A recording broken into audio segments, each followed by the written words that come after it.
inni sunis waa'ee maa eeggadda torbee dabre dubbadheerra xiqqoo ida'uu barbaada. Kun ammoo rakkoo tokko rakkoo gaariidha jedhee ilaalee jedha. Rakkoo irratti ammoo gargaarsa keessa waan barbaaduuf jechuudha. San dursee kan dubbachuu barbaadu duula weerara Oromiyaan keessa jirtu kan Matakkal irra deemaa jiru kan hedduu adda addaa irratti argaa jirru keessattuu Wallagga irratti jechuudha.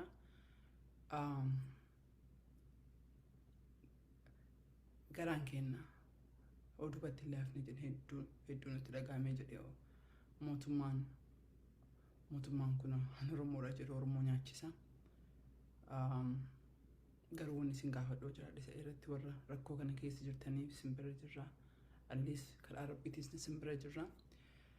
Warroota kaawwan ammoo hedduu namoota gargaree kan maxxansitan arginaa jenna. Sun bareedaa maxxansaa jenna.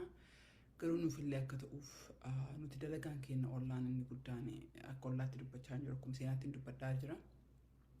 More of advocacy jechuudha. Reportii namni ganaa du'ee namni ganaa maaltee baasuutu hin ta'in suni reportii katabuu jechuudha. Sanii miti fookasii number one in keenya advocacy jechuudha. Waan Oromiyaa keessatti ta'aa jiru rakkoo Oromoo irra gahaa jiru poolisii jijjiirraa poolisii irratti fookas goona kuwwan hundinuu achirraan gadi aana jechuudha. Kan irratti kan dubbachuu barbaadee jedhee argaa jirraa hojjadhisne illee jechuu barbaadee jira. Anyway, wannan as bahee sin dubbachuu barbaadeef eeggadda waa'ee Yemen irratti xiqqoo dubbadhee ture. Dhaabbilee adda addaa wajjin akkaasaa qabnu. Haasasan keessa irratti namoonni adda addaa asuma biyya Ameerikaa kana keessa fira qabnaa yookiin ammoo birrii karaa Yemen jirtan namoonni adda addaa kan quunnamaa jirtan hin jira. No folchaas hin jira duraan dursee jechuudha. Hunda keessan yoo deebisuu baadhee jedhe illee rakkoon keenya akkuma beektan hedduudha. Mara godhuu hin dandeenye hin ulfaatee jedhee so kanaafuu wanni isin karadhu yoo jiraatee jedhee karaa akkamitti information kana akka nuuf kennitan hin baasne jenna. Karaa saniin maqaa guutuu nuuf kennitan jechuudha. Hopefully waa tokko eegaa jirra warra akka chaanaalii nu banamuu fi marattu sunu obsaa eegaa because waan Yemen irratti qofaa miti ka dalagnu sunillee ka sadaffaa irratti isiniin jennee jirra. Wanti guddaan nu goona advocacyidha. Sanaafiyyuu warroonni maatii Yemen keessaa qabdan yookiin ammoo bakkuma feetii yoo ta'u Saawudiillee akkasumas waan namni keenyatti jiru kan argaa jirtanii waan namni keenyallee godhaa jiru argaa jirtan jechuudha. Kan akkasii dubbadhaa jiruu fi waan eeggadda dubbadheef namoonni hedduun na quunnamtanii ani nam tokko wanna quunnamamoo nama hedduu dhimbirraa haasaa olamoo dhimma hedduu waan ta'eef yeroo maras ni deebisuullee waan ta'eefis asumaan carraa kana fayyadameetiin isinitti mu barbaadeetiin because in arga namoonni gariin inoof firri kiyyaas jira firra kiyyaa dubbisii waan adda addaa hin danda'u akkasitti eenyuun bilbiluu hin danda'u so waan akkanaa kana beekaa isin jechuu barbaada. Kanaafiyyuu warri Yemen keessa jirtan keessattuu karaa yeroo baay'ee dubbadhee jira Arafaatiin maaliif hojjetan tokkoffaa nama kadhimma kana irratti focus godhee dalagu wajjin si waan dalagaa jirtuuf isiidha the best. Compiled kennee gara isii dabarsinaa isitu karaa kan dabarsee jira jechuudha. Abbolee kaawwan ka waliin dalagnu dhimma ka jira deemaa jiru warra biddarraa hafe ta'ee warra adda addaa illee katee jechuudha. Kanaafiyyuu please nu obsaa isiniin jedha. Anyway, wanni guddaan narraas bahee fi yaada gabaabaa tokko rakkoo tokkotu nu qanname illee miti rakkoo gaariidha jedhee ilaalee jedha. Maal isinitti fakkaate? Kuni ayyoo abboof akka dargaggootaaf illee boodallee wadageettan maybe itti yaadan jechaaf itti maa jira jechuudha. Rakkoon suni namni volunteer godhu yuunivarsiitii adda addaatu nutti dhufaa jira. Manni barumsaa adda addaa from Europe UK irraa jalqabee as yuunivarsiitii adda addaa akka Washington DC kan keessa New York irraa bakka adda addaa nutti dhufaa jiran. Volunteerii warra adii kana nama 10 wayii ol qabna advocacy qofa jechuudha ka educational mataa isaatti qabaatanii suni karaa 10 wayii qaban jarrillee nan beeka kennayyuu 10 shariif deemaa jira jechuudha. Hin rakkannee jennee rakkoon nu rakkannee jennee namoonni interestii man barumsaan wajjin dalaguu barbaadu hedduutu jira. Because dhimmi Oromoo kun dhimma hedduu dhokata keessa waan tureefi barattoonni adda addaa irraa study adda addaa gochuu barbaadu. Garuu ammaa rakkannee capacity dhabne ijoollee mataan as finnee akka ofii dalagsiisnu capacity dhabne. Capacity itti dhabne sun maalidha? Ijoolleen tun faranjiidha. Afaan Oromoo dhageettu. Warakkoo deeman. So afaan Oromoo hin dubbistu. Kanaafiyyuu namni Oromoo tokko jara wajjin dalaguu qaba.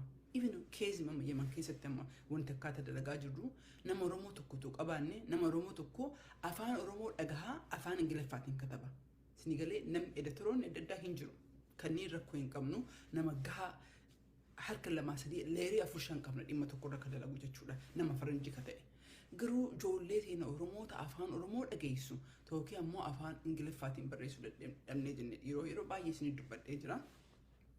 So kanaafiyyuu warra kana keessa dhagahaa jirtan ijoolleen yuunivarsiitiidhaaf illee kireeditii kennuu hin dandeenya nuti. Haayiskoolaaf illee kennuu hin dandeenya.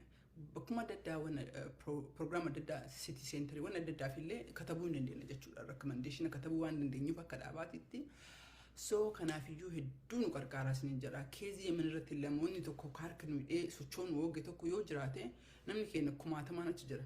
Namni nu qabnu nama tokko kam dubbisneen isa irra wanni najaati miti arafaat irratti rarraanuuf wanni tokkoyyuu afaan Oromoo beekti afaan Ingiliffaa illee xiqqoo hin beekti jechuudha. Haguma kee xiqqoo beekti jechuudha. Kanaafiyyuu itti rarraanee jenna. Nama tokko isiin ilaalatti intarneetiin isiin dalagu biyya Afrikaa keessa jirti. Rakkoo mataa isii keessa ta'u jirtu ciniinnattee dalagde jechuudha. Dhimma kanarratti ammoo ka biyya galuu barbaadutu jira.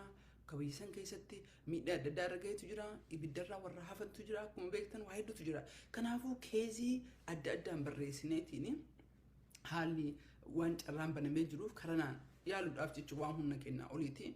Garuu rakkoon nu qunnamee jira nama ijoollee Oromoo dhabne ijoollee Oromoo warroonni asirratti dhageettan yeroo hedduu ijoollee dargaggoota otoo hin ta'in feesbuukii irratti feesbuukii majooritii kan irra taa'u nama Oromootti ispeeshaalii Itoophiyaa dhalatee guddatee nama guddatu asirra caqasaa waan jirtaniif ilmaan qabdanii keezii adda addaa keezii saawudii illee akkasuma jechuudha. Humni nu dhabne ammoo just ijoollee Oromoo dhabne because kanneen mara capacity hin qabnu hire gochuu fi so wanti nu goonu harki 90 jenne volunteeridhaan deema jechuudha. Harki 90. Kanaafuu volunteerii kana keessatti volunteerii faranjii hedduu qabna. Volunteerii Oromoo nama Oromoo dhabne jenne ammayyuu hedduudha kara nama jahaati ka waiting list irra kenne jechuudha. Volunteerii nu godhu warra kana keessa warra seera baratutu jira. Warra peace corps keessa jirutu jira. Warra biyya akkuma isiniin jedhe even including mootummaallee qabatee biyyoota Yurooppii kana keessaa ni jiru. Garuu capacity dhabne. Rakkoo gaariidha. Garuu rakkannee jirra because waa hedduu ofii kenna nam tokkoon gochuu hin dandeenyu otoo ka beeknullee. Kanaafiyyuu yoo maatii qabaattan yoo ijoollee qabaattan ijoolleen natti illee ergina ammallee yeroo baay'ee dogongoree namni anatti bilbiltaniitiin ana ergitan natti hin ergina. Websaayitii irra deemaa volunteerii kan jiru application guutaa jedha. Namni yeroo baay'ee na ajaa'ibsee jedha. Bakka hojii biraatti deemeetiin ni dalagaa ka Oromoo biratti dalaguun barbaadu ijoolleen tuffii hagam akka tuffatan of jibbanii eenyummaa jiraa jibbanii ka Oromoo biratti dalaguun barbaadu. Bakka biraa dhaqanii ammoo because kolleejii nuti illee barannee bira dabarre innaa kolleejii high illee jiru kolleejii illee jiru jechuudha. Everybody internship barbaadee jira. Everybody is mandatory dha. Biyya kana keessatti iskuula tokko eebbifamuun duratti internship adda addaa kennuu qabda. So we can write a letter. Kanaafiyyuu of hammami in beertaniimti amma warri nafxanyoonni ergamtoonni amaaraatuun of Oromummaa isii jibbiteetiin waliin hagasillee walitti dhiyaachuu baatee jedhee saba biraa ta'uu barbaadde. Saba bakka gosuma biraa ta'uu barbaadde Oromoo tana ta'uu barbaadde jechuudha. Waan argee garii keessa ijoolleen teenillee tuffii of Oromoo bira dalaguu tuffiidha yookiin ammoo wanuma adda addaatiin because dirqamni kun akka internship akka dalaganni hin beekna ka waan haarayaa miti. Marattiyyuu yeroo baay'ee karadheen jira yeroo baay'ee dubbadheen jira. Yoo boo'ichaanii asuma baaneetiin ijaa oollee boyaa oollee jijjiiraman finnu koordineetii kara ta'een qofa odeemne qofa karaa koordineetiin ta'een karaa hojii walirraan cinnee odeemne qofa itti milkaa'uu dandeenya. Wanni itti milkaa'aa jirruuf wanni itti milkaa'aa turree fi because har'a gaafa rakkoon ammaatti ol kaanee boru gallee hin rafne koordineetaan dalagnee deemne jechuudha. Har'a dhaabboleen adda addaa slofteetiin internshippiis ni wajjin dalagna ka jedhaniif because waan dalagaa jiru waan argaa jiraniif. Garuu warroota kan akka fudhannuun dhabnee rakkannee rakkoo guddaa keessa jirra. Maa hojjettanii namni keenya kan Yemen jiru fakkii Yemen irratti waan fookas godhuuf yeroo baay'ee Yemen dubbadha akkasumas Keenyaadha jechuudha. Afaan Oromoo qofaan dubbatan afaan Ingiliffaa saffisantii barreessuu hin danda'an. Kanaammoo nuti ijoolleen faranjiin tun afaan Oromoon dhageettu. Nama afaan Oromoo jirurraa dhagahee achi ammoo editoriyaaliin hin jiru rakkoon hin jiru. Neetworkii hin qabna rakkoon hin jiru. So kanaafiyyuu gurra ijoollee teessanii naa buusaa isiniin jedha. Nuti waan jirre barbaadu gochuuf hin dandeenya garuu this is a organization processiidhaan deema. Processiidhaan dhubata jechuudha. We trying to create an institution akkuma yeroo baay'ee irratti dubbannee jenne regardless of nam tokko dhufee deemee kan institution uummata Oromootiif yeroo marayyuu sagalee ta'u jechuudha. Kanaafiyyuu haganuma jechuun dhufee jedhee na hoffolchaa jedha halkan gaarii isinii jedha. Bye.